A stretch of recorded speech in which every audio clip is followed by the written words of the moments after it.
Welcome back to another episode of the Artist Roundtable. We have a very special guest today, someone that I've known for many years, and I'm very excited to know today, Mr. Ryan Winn from WinningHouse Productions.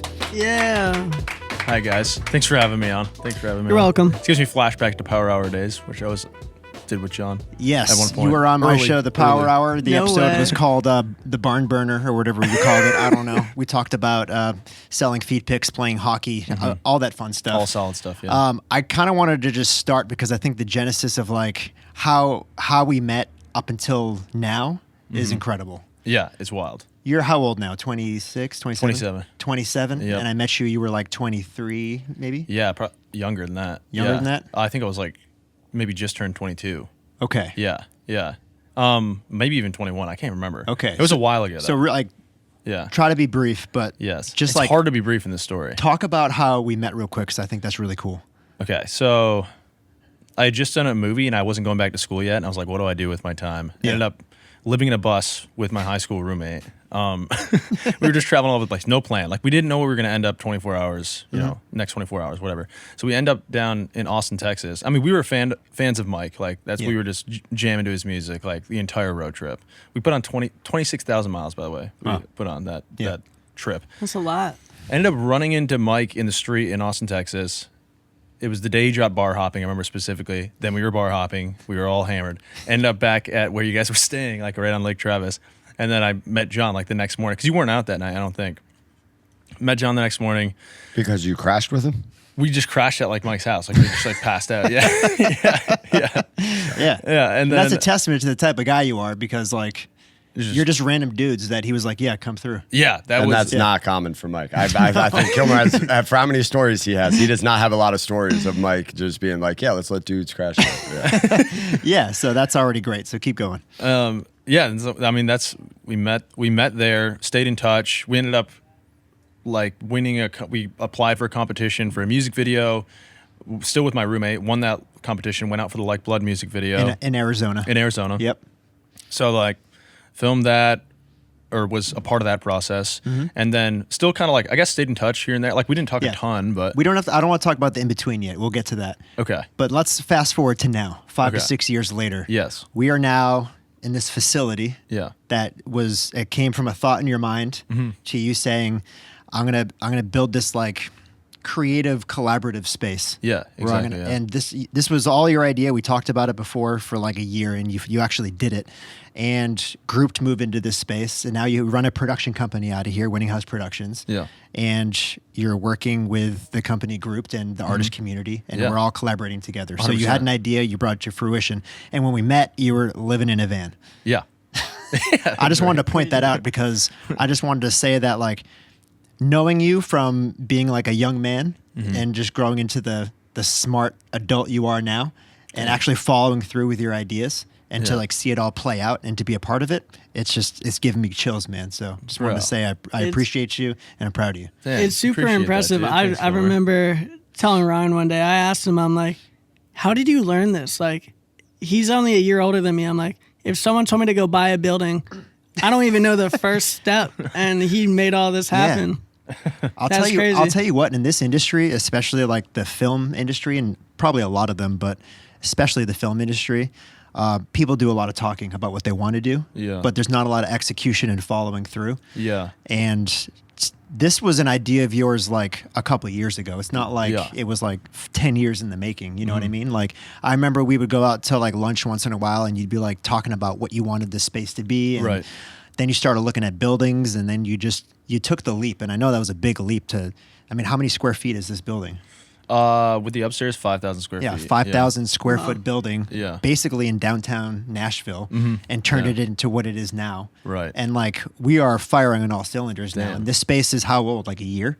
Yeah, Only been a year old, but only been open for like 7 months. Yeah. So exactly. Like, and it was bare bones a year ago. Yeah. Dude, empty. I mean, leaves on the ground, dirt on the ground. So that, I just want to say that's like incredible.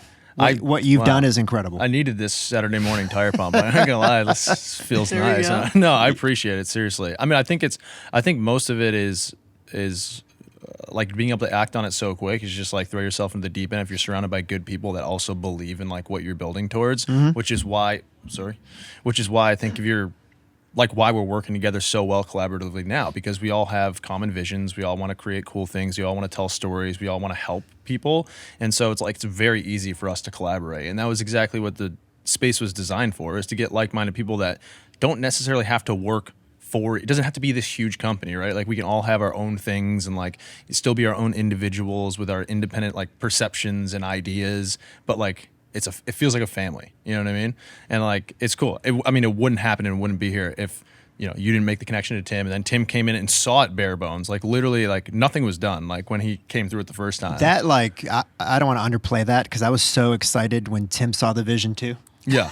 And mine was like, the vision was really just seeing Ryan. Like I'm a relationship person. Right. I'm a people person. Yes. And anybody that John gives a cosign to is like, okay, this person's worth me meeting, and let's see what there is. And then when I saw the passion as you walked around the building, literally in my mind, it was like, great, we have headquarters, and you just tell me how much you want me to pay. Because this building's Yeah. a warehouse, by the way. It's Yeah. not like a typical office space building. Yeah. It's Yeah. a giant warehouse. Yeah. Right. It's crazy. And there was nothing in it. Like you were building a psych wall, Yeah. a big psych wall, but Yeah. like it was just a bare bones warehouse. Yeah. And like you and I had been talking about this space, and you were explaining it to me for so long, where like I knew the vision, and then Tim was just coming in fresh eyes. So I was like, he didn't even really tell me that much. He was just kind of like, hey, my buddy, that crashed with me for a bit, has this dope space that you should check out. Yeah. And I think we might be able to use it for group, but like just come see it. And that was basically all the context that I had. And I was like, cool, we'll see the space. And I was like,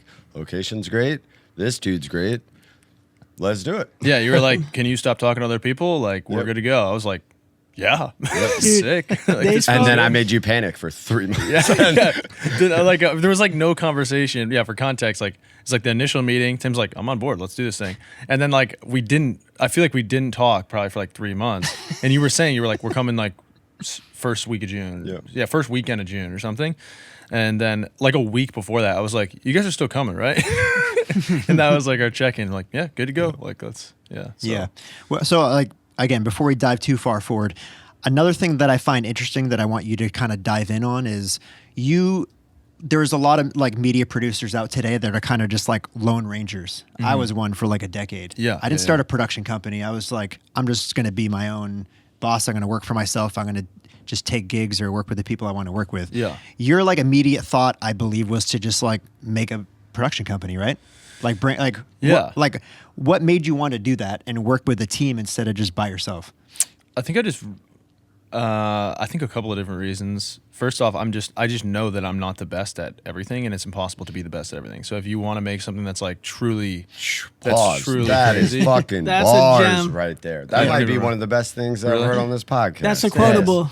That's self-aware. Jay Griffin, the Clip it, future. clip it. That's Flag both. that. That's Yeah. both self-awareness at a young age to know that you're not the best at everything, and at least for me, like I thought I was hot shit until I was 27. I was the biggest Yeah. douchebag in the world. Like, Yeah. yeah, Well, like yeah, I was gonna say like there's like it took me forever to figure this out because in the beginning you like need other people because you don't know anything. Yeah. And then you learn everything yourself, and then you think that you can do everything yourself, so you become overly independent. Yeah. And then you have to realize that interdependence is really the final frontier. Yeah, The only way you 100%. can make the greatest product possible is to work with a group of people who each have their own individual strengths. 100%. And you figure that out really fast, which is, again, amazing. You I guys appreciate it, taught yeah. me that. Like, I did everything by myself, and I thought working with a team was something I never would want to do.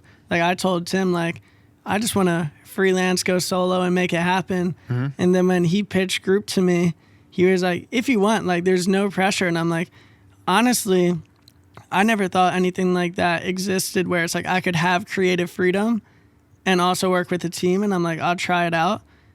It's the greatest decision ever. And Yeah. for people who have that mindset that I had, I always try to tell them, like, just try to work with other people because it does open up your mind and unlock something new. totally. Yeah, I mean, there's no question why, like, everyone's favorite directors of all time, like Scorsese, Christopher Nolan, like all these guys, like they travel with an entourage. Like, they're not employing these people full time, but every time they do a movie, they're calling the same people, right? Yeah. It's like they've, essentially built. They know they have their team Yep. that they're moving with when they're going to make a project, right? Yeah. So it's like, yeah, I think it was just like realizing, I don't know, I didn't And want to so- build a but so- business. But so when you realize that, Yeah. and like as you said, you weren't thinking of it as the business as much, but Right. it goes to speak to the two things: self-awareness, but also the passion to want to deliver the best product, For sure. tell the best story, do the best thing. 100%. And you have an all-star cast. So Yeah. like, So- how did the once you realized that, did you already know like Roddy and Who I was Patrick hiring? and Abby, and like, did you already Yeah. know everybody that's a part, or No, were you just yeah. like, okay, well, I know what I'm not good at, now I need to start filling the gaps? For sure. Yeah. I didn't know anyone that I work with now. Like I did not know when I was like, I feel like I want to build a team. That's what it was. I didn't want to build a business. And like, to be honest with you, it hasn't been more profitable building a team. It's been way more fulfilling. The product's been way, like all the things about creation have been way better. The value is found in the work, not in like how much we're making necessarily. There's a higher ceiling though. There's definitely a higher ceiling for sure. And I think that's just a thing that I think a lot of people can't get past. It's like, okay, you're gonna eat crap for a decade, Yeah. but like you're gonna be making movies by the end of that decade. Yeah. And Yeah. you have people that care about, everyone's bought into what you're doing because it's a family. That's what it feels like. And so, yeah, that was the idea. And it's like at the first, I mean, it was all just like the universe brought these people like into my life. Like I went up to go watch my sister play a hockey game, which she didn't even end up playing in because she got called to like another, like USA. She was playing with USA. So she wasn't even playing for her college, but I went up Humble to brag. Potsdam to watch it, right? Shout out Haley. And shout out Haley. And she texted me. She's like, because I was like, there's so much work in Nashville, and I'm like, I know, and I didn't go to school for cinematography. I didn't study film. I didn't do any of that stuff. I just like was like, I want to tell stories, and I think I understand. Like I have a vision of how to create and tell them, and I know what I want to see and want to feel and want to invoke. So, I like Haley's like, you got to meet this guy. He does like all of our media stuff and this and that. And so I like met him out of the blue. This is Patrick, who I've now been working with for 2.5 years. And literally it was like, looked at his stuff, and like I wasn't even his hockey stuff was great, and he was doing the hockey media, but it was more like he studied cinematography. He's a huge film nerd. He's a huge gear nerd, and like literally knows everything about every fucking, like he'll send me and stuff. he compliments you very well. Compliments Yeah. me very well. Yeah. And like, yeah, right, we just did like a one shot yesterday, and he directed his first one shot, and it's like it's so different than the ones that I have directed because he's like a cinematographer. Like it is the visuals, right? So he's just better at me than that, and that's by design. Like that's great. Like that's what he's really good at. And then Roddy, it was like the same kind of thing. I was out working actually, like covering. He was playing in a hockey game out in Oregon. It was like a winter classic game, and we were like at a pool bar after, and I'm just like talking about like what I'm trying to build.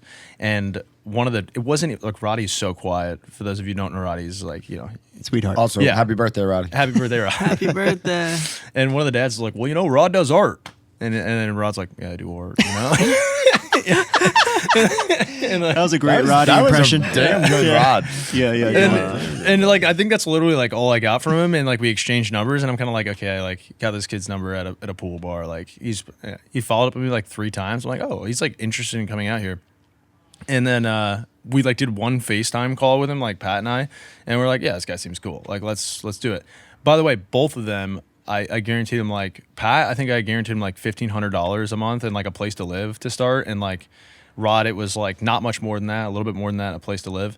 And they were both just like, yeah, let's do it. So like they took a risk on coming to work with me just as much as I was like taking a risk on, asking them to come work. And yeah, it's been crazy. Abby has come on and she's like helping with, WinningHouse and booking logistics, and hopefully going to work like more into a full-time role. And yeah, it's been crazy. It's a family, Did Love you that. have anybody that you made a similar offer type to that wasn't willing to take that risk, or did you pretty much kind of like it was a match made where it's like the vibes connected enough where you were like kind of, I feel like they're gonna take this? Yeah, those were pretty much the only two, because I think a lot of time I'm not thinking, like I wasn't thinking about, I've never actually been in a scenario where I'm like making enough money to be like, whoa, like I got a ton of money, like I need to hire some people. And I think sometimes that's what leads to bad hires, when you're like, oh, I got the money I should hire someone. It's like,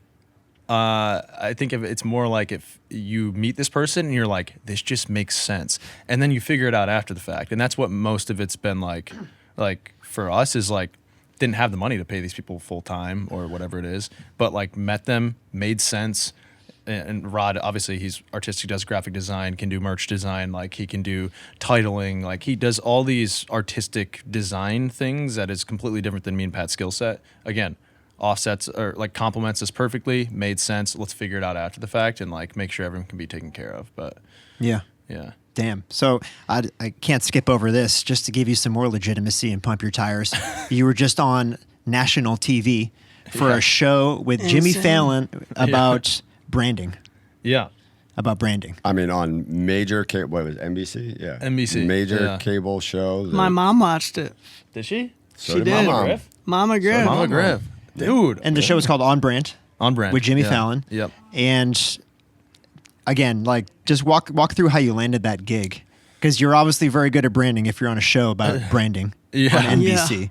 Oh, dude, I don't know. I was auditioning. I auditioned for a show called Deal or No Deal Island. I don't know if you heard of that. It's a combination of Survivor and Deal or No Deal. It was like second season I was auditioning for. I love how you like get the reality show like hot guy roles, I but then know. you'll also like get really like awesome ones about like business too. Yeah. Yeah. Also, This was like, but also like the way that this story Best of both worlds. Yeah, and the way that this story started was you asking about how you guys met, and him he just kind of skipped over it. He was like, I just finished wrapping a movie and I lived in a van. Yeah. But Yeah. like you just finished acting in a movie. That's Yeah. like Jay Griff just skipping over the like sponsored skateboarder at 13. It's Yeah. like most people, that's the highlight. And you're like, yeah, I mean, I did a movie and then I lived in a van. Like It's it was just the like, beginning, bro. It's yeah, just what? step one. yeah, step one. Yeah. But it There's also, levels.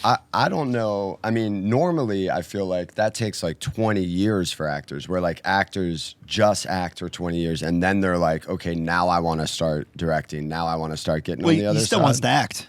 I know, Yeah. but like I normally don't see both. I mean, not even still wants to. I mean, he's still actively doing it. Yeah. I'm just saying the normal progression is not that. The normal Yeah. progression is do one thing, do it right now, and Yeah. I'm going to keep going. Yeah, for And sure. yours was like, I'm going to do that. Now I'm going to kind of just travel and be the like more hippie, young, Yeah. and see what comes of it. Yeah. And then, okay, I'm going to try being more of an entrepreneur Yeah. and being on the other side of the camera while still doing the For sure. passion, while still being involved, and yeah. It's weird. It's like a constant balance. And you were good at hockey. Like fucking goddamn. Yeah. It was like the worst out of my family at hockey, but relatively good. I'll tell you. I'll tell you. Sorry, you weren't on Team USA. I know. Yeah. I don't. Yeah. I don't.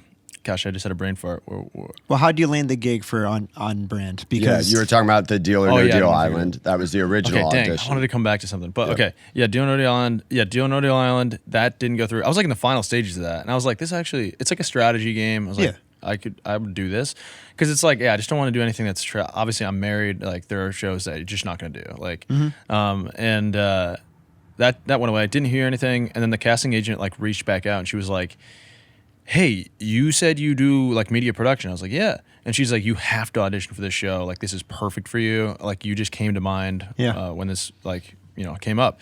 And I was like, cool. I was early to it. And I didn't hear back when I like auditioned. And like audition means like you literally submit like everybody else, but I get to like tag a casting agent as like, gives me a little boost or whatever. Didn't hear anything for 4 months. Then got a call. They're like, hey, we need to go, like, if you're interested, like, straight into a meeting with the, like, head casting agent. And it was just, like, seemed so fast. I'm like, this is weird. I'm pretty sure, I don't know how much I'm allowed to talk about this, whatever. I was, like, the second wave. Like, I think they brought in the people that they think that they wanted, and then they were, like, either weren't happy with them or they were dropping out or something. So I was kind of in, like, a alternate, like, wave. They're like, oh, let's bring in this other wave, try them out. Ended up going through, and then, ended up flying out to New York How City quick from when you had like that main casting agent like thing to you knew you got it to you flew out? Fast. And it was in the middle As of fast, like like same year? As fast? Oh, yeah, same yeah. 6 months? 3 weeks. 3 weeks. 3 weeks. And we all knew each other? Yes. And so you lied pretty much just straight to our faces? I just never taled about it. Yeah, Signed an NDA. wow. he was always so vague. He's like, Saying, yeah, I'm yeah. on the show. Can't talk about it. I'm going to New Jersey or wherever. And he's like, I like, oh, we'll see what you didn't say NBC. You didn't say Jimmy Fallon. You didn't say what the show was about. know I couldn't. Yeah. You I signed an couldn't. NDA. First time I Yeah. signed an NDA, I ran down and says, Mom, I signed my first NDA. It's exciting. It's exciting. That was in the middle of like building out here though. So I actually tried not to do the show. Like 3 times. I'm like, this is just not the right time. Because Yeah. we were like full force building out. Obviously, like you're burning a lot of money, you're building out of space, like all this stuff. I was like, dude, this is just like way too much. And that was the hardest thing I've ever done, being on that show, because I was still working full time. I did not tell a single client I was like not able to work, basically. So I was still doing like everything I was doing. Like I know my routine was like, I was up at 5:45 because you have to come like ready. There was like a truck and stuff to do makeup, but you have to come ready. So I'm up at 5:45 every day to do my hair. I had longer hair at the time too, and it's like, you know, like you're going on national TV, you want to look. What were the shoot hours? Like when it you would be have to like be on set? 6:45 call time, and then we probably some nights we wouldn't get back to the hotel till like 9 because it'd be like a location shoot, so we'd be driving a little bit, and then it'd be like get dinner from the hotel, call my wife, and then like 10:30, 11 start editing, and then I would edit till like 1:30 in the morning, and then I'd be back up at like 5:30, 5:45. So I like for 3 weeks, and I did that. I'd be scheduling posts throughout the entire thing, like. And then we had 3 days off during the shoot, and the entire day for the 3 days, I was editing all day, just in my hotel room. I thought you were going to say sleeping. No. Oh, no. Yeah. I There's literally, no time for that. I averaged for sure like 4 hours sleep a night. It was the hardest. Like, I was drained. I mean, I cried so much on set because I was just exhausted. And I remember landing back in Nashville, and the plane landed, and I started bawling, just bawling like a little girl. Like, I was just like, and the people next to me on the plane must have been like, what is wrong with this Man, he guy? loves Nashville. Yeah. but yeah. So on that show, obviously, like you got linked to do like branding partnerships with some like very big brands, Dunkin' Donuts being one of them. And episode 1, you win the challenge for the Power Pail. I think like that's incredible. And then throughout the entire show, like you almost won the entire. I mean, the entire thing. realistically, I think the internet consensus was that Ryan won. Ryan won. Yeah, but you're a white guy, so you can't win. That I have to say, Network TV, you can't do it. Since I've known you, we've had media days, we've had some really fun times. Watching episode 1 here at the HQ may be the coolest day of the last 8 months for me. I For agree. me personally, the fact of knowing that this building only exists because of you, the fact that there were so many people in this building who were there just because they love you, and then the fact that you got to be there with family and friends. And watch everybody be genuinely accept. Well, not everybody. I know parents. There was a couple people that knew, but I didn't. But like that really, like, talk about full circle. Like the hard work, those hours that you put in, the leap of faith here, culminating in a way that like 2 years before, you have no idea that exists. Right. And I tell people all the time when they set goals and they get really mad about like, I thought I deserved this, or I'm doing the work, that's the thing. It's like, all you can do is take the leaps and do the work. What you think success is right now is not what it's going to be, because chances are if you do those things, it's going to be 10 times better because you didn't know it existed. And like on brand, you didn't know that show existed. You didn't know that Grouped was actually going to come here when you came up with a co-working warehouse, whatever idea. Right. So like, all of the stuff that makes today and made that moment so beautiful is taking the leaps and just trusting the universe. And like for me, since moving back to Nashville, that day still gives me chills. I still watch the video all the time. Dude, that made me emotional. Cool. I got the chills when you were saying that, dude. That was I pushed back my trip just to stay for that, and I didn't even know what it was. You gave me no brief. You said you're going to be on a show, and I said, okay, I'll push back my flight. And then like, we can't just brush over the fact that there was so much Dunkin' Donuts that they just gifted us. We lived off Dunkin' Donuts for what, 2 weeks after? Oh my gosh, I ate so much. I think you still are, right? Yeah, seriously, they're still like frozen. And I can't tell you how jealous I am, because you went to the Dunkin' in Massachusetts, right? Yeah, like in Canton, Massachusetts, like the headquarters. Yeah, the headquarters of Dunkin' Donuts is the town over from where I grew up, born and raised. Where the town my mom grew up, the town my grandmother came to from Italy, and like, there's 6 Dunkin' Donuts in my town. Right. And we're adjacent to the headquarters of Dunkin' Donuts. Yeah. So like when I found out you were like doing all this, and you were like, oh, they gave me like a Dunkin' Donuts black card. And I don't know, can we talk about that? Will we get like killed by the Illuminati, or can we talk about the black card? Can we talk about the Dunkin' Donuts black card? Yeah, we can talk about it. Yeah, like you're like, they gave me this Dunkin' Donuts black card, and whenever I walk in, I just hand it to them. I can get whatever I want for free. Yeah. And I was like, insane. what? Yeah, I know. Like, I know. Not only America runs on Dunkin', like I grew up on Dunkin'. Kilmer grew up on that. I am Dunkin' Donuts. You are Dunkin' Donuts.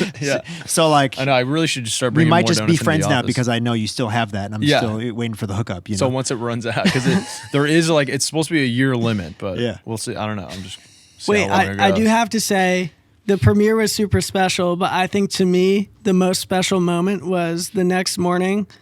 I don't know how I got invited, but me and Ryan's whole family went to a couple Dunkins in Nashville to try to see the Yeah. launch because it launched like the following morning. Yeah. And first Dunkin', they didn't have it. We went to another one. They had it. And we all ordered the same thing. We all got the different pail. Yeah, the different and pills. Yeah. Because they didn't. everyone in Dunkin' was so confused by we just had cameras everywhere. Yeah. We were like, oh my God, that's the one. Like they were so confused. No one had no idea what was going on.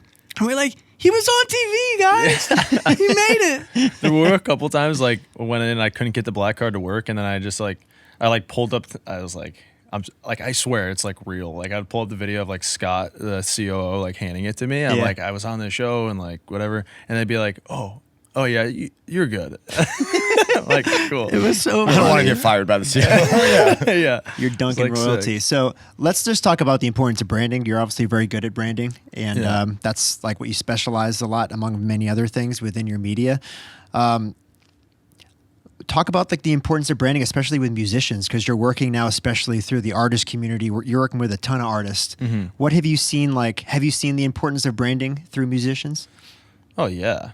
Well, I think like, especially for artists, I think like it's really easy to correlate branding with just like the truth or Yeah. like understanding who you are as an artist. Right. And I think like the ability to be the ability to be on brand and to not have to be inefficient and and overthink things and constantly like if you know who you are, it's really easy to stay on brand. And I think I feel like I'm sorry. Keep saying it, I keep didn't saying say it. it the first time. Just I keep went, saying it. I feel like there's one word for music artists who are trying to find their brand. Everyone has, or everyone should have the same answer. I feel like it's just authenticity. Yeah. And that's it. That term is different according to whichever artist, but I feel like that's like the most important piece. Yeah, and I think authenticity sometimes, like, because I say that word all the times, can be intimidating to people, especially when you're younger, because it's kind of like I authentically don't know who I am or whatever. Yeah. That's why I love like the Nick D, like nobody really knows, but the FRDI, like that he has on everything, has two meanings. Well, it doesn't matter. They both mean the same thing. Feels right, don't it? Or feels right, do it. And that idea is like, do the stuff that your gut is telling you, like, Yeah. this is good. If it's not gonna hurt someone and you think it's dope and you think Yes. it's worth the jump Yeah. and you think this is cool, don't worry about anything else. Just keep sticking to your gut. And that's the authenticity, because you might be wrong. You might Yeah. not be the same person tomorrow. But Yeah. that day, it's authentic as long as you trusted your gut. Right. If you heard your gut, but you were like, but I think I might be wrong, I'm gonna do the other thing, immediately inauthentic. You could also try new things. I want to put that out there. I feel like for a while, I was scared to try new things because I'm like, I've never done it, so it can't be me. But it could be you. You just don't know it yet. So Yeah. try Black new tar things. heroin tonight. Yeah. I would no. I would mirror. All right. I would mirror that. I feel like I'm constantly trying to like live. I always say like it should be coming from internal like to external rather than external to internal, in the sense of like artists taking in too much of like what other people have to say. Like you can't properly brand yourself and be efficient in branding yourself if you're listening to too many people, and we are overstimulated. We take in way too much information. We're on our phones way too much. We're not living life and we're not being present. Yeah. And it's really hard to brand yourself when you're just listening and watching what other people are doing. Like one of my pet peeves, everyone does this. It's like, but it's beginning to be one of my pet peeves, and it's not that individual's fault. It's just where our society is at, is when it's like, okay, well, like, what do you want to do for the shoot? And it's like, well, this person's doing this and this person's doing that. And it's like, no. What do you want to do for this Yeah. shoot? Yeah. I don't want to see what Brittany and Jordan and whatever did and then try and like copy that. throwing me It's under like, the that's bus? not you. No, oh, sorry. just random names. Dropping the Yeah. government name? No, I Like, mean- you know what I mean? I think that's absolute bars. I mean, I even saw it with my wife over the last 2 years. I used to tell her, like, as she had more free time, I could tell how much she was on the internet or how much she was consuming by her mood at the end of the day. And I used to always tell her, like, instead of consuming, create. That's it. And she's so artistic, and like her level, her confidence, everything that she's done has come from a place of not needing to just fill your time by consuming and being like, well, what can I create? What can I do that's not consuming? And then it opens up a world of other opportunities. And like, it seems too easy to fall into consuming because technology companies are not stupid. They play the addiction to attention game. Like, it is rigged against you. That's also why support systems, the really good people in your corner, is the best way to get yourself out of a rut of consumption. And like Jay Griff said, like, pushing yourself to work with other people.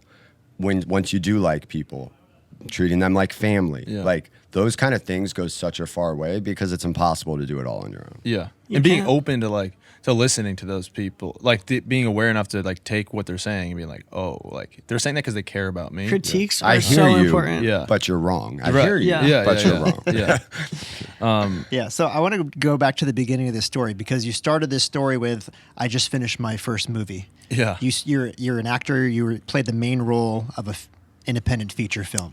Which is incredible. And I think there are parallels between authenticity and art. If you're an artist, whether you're an actor or a musician or whatever.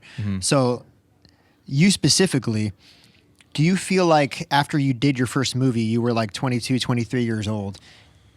Were you like not at a level yet of authenticity, of like knowing who you were to be the best actor you could be? Oh, dude, not even. Like, did you discover that in the close. process of acting in that movie? Dude, no, not in the process of acting in the movie.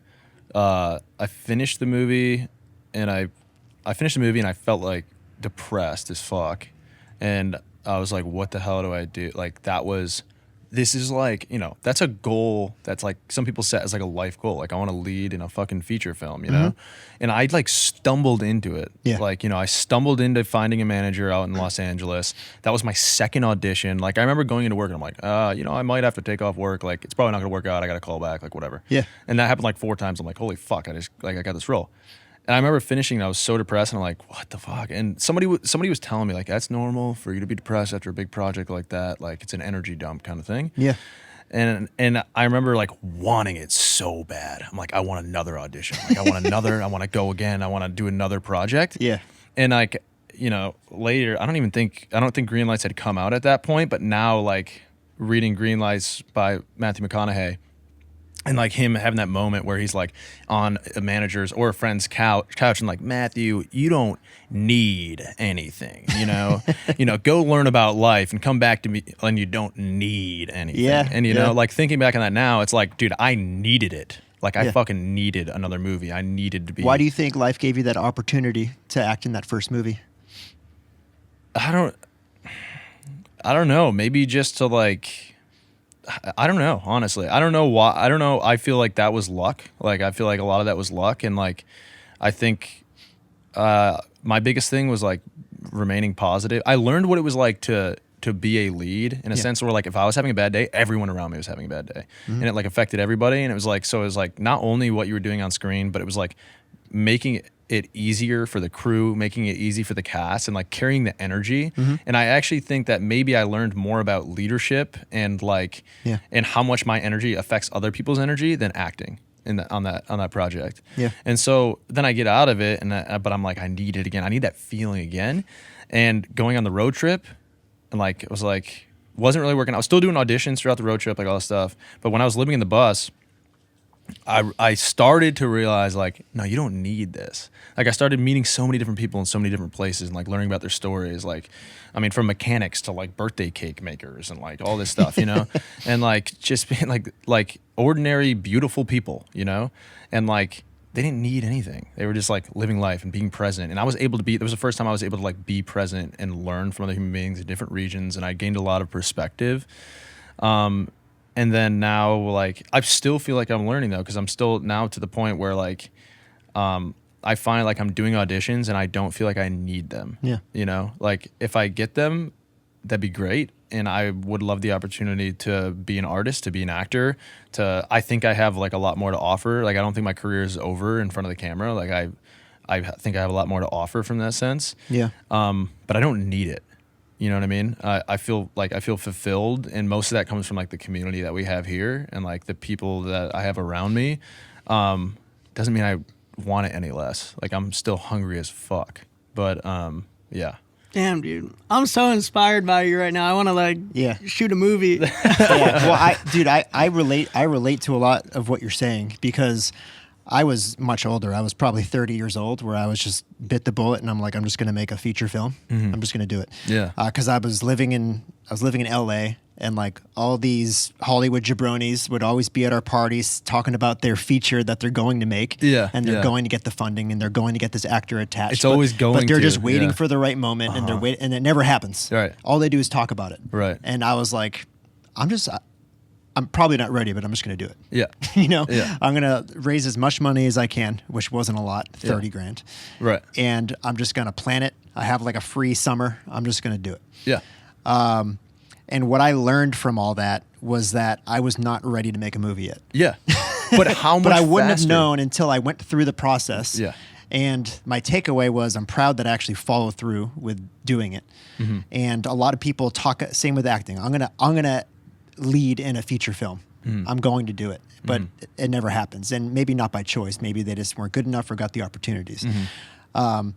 But I'm proud of myself for following through with it. But as I was like doing it, I wrote the movie, I directed it, and I was like, I am not even close to the life experience of creating like a real story and creating real emotion within scenes with real characters. Yeah. Like I'm not even close. Like I wouldn't have known that if I didn't go through that whole process. And that was a big learning experience for me because I spent 10 years of just like living in a bubble, like Fantasyland bubble. And like you were a part of it. You came through like towards the tail end of it. Yeah. When you met us in Austin or whatever and came Right. through in Arizona. Yep. We're living in this Fantasyland where like there were no issues. We weren't living life like normal people. Like everyone's pumping our tires. We're going on tour. We're doing this. We're partying. Everything's good. Everyone's treating us good.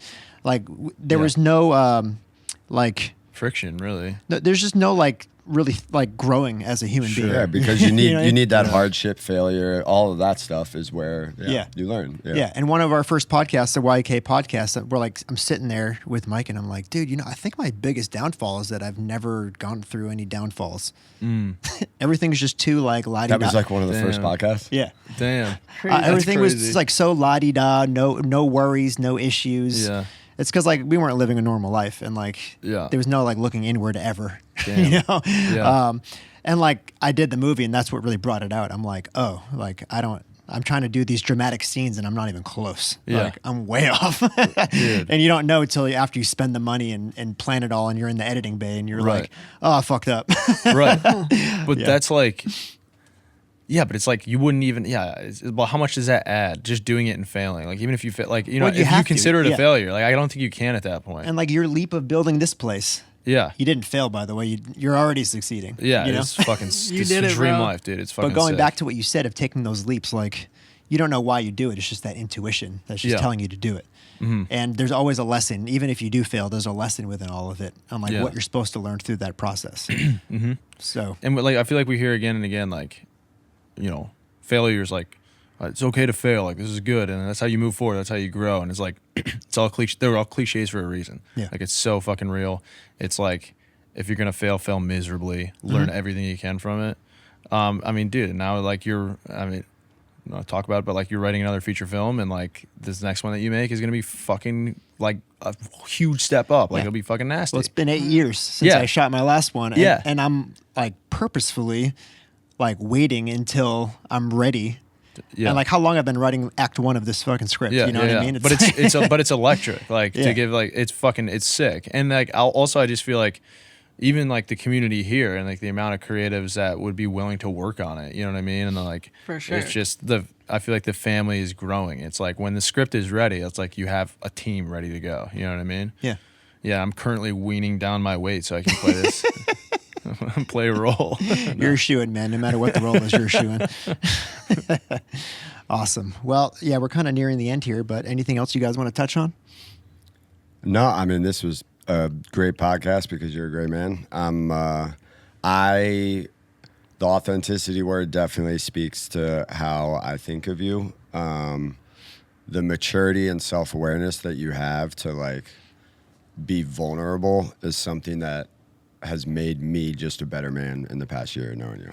Like, Damn, dude, it's true. Like your ability to say I'm overwhelmed or I'm stressed out or I don't know what I'm doing, like it's such a breath of fresh air to somebody that's an entrepreneur that's like supposed to be the leader and has no idea what the hell I'm doing. Yeah. And like it's I'm just very grateful that the universe provided you and John bumping in to each other and the way things turned out, because I admire both your skills and who you are as a human being.